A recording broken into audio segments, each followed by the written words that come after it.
दोस्तों, अक्सर जब हम चाय, कॉफी, कहवा या इस तरह की गर्म चीज पी रहे होते हैं तो उसको फूंक मारकर ठंडा करते हैं। क्या वाकई फूंक मारने से चाय या खाने को ठंडा करना मुमकिन है?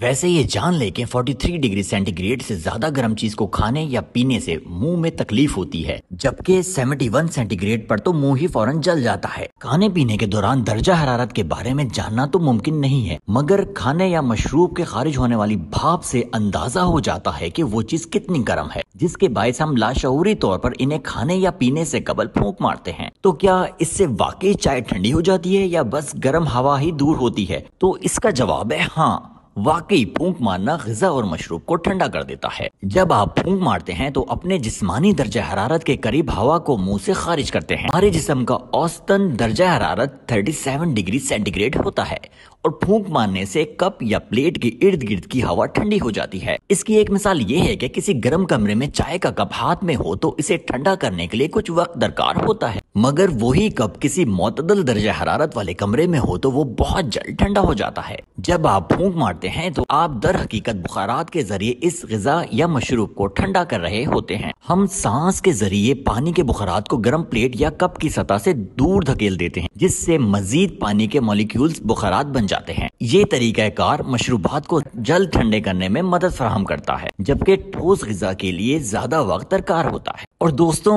ग़िज़ा या मशरूब जितने गर्म होंगे फूंक से इन्हें ठंडा करना आसान होगा, जबकि मामूली गर्म चीज पर यह तरीकाकार ज्यादा मौसर नहीं होता। आई होप दोस्तों आपको ये वीडियो पसंद आई होगी। कमेंट सेक्शन में जरूर बताइएगा कि आपको कैसा लगा ये कंटेंट।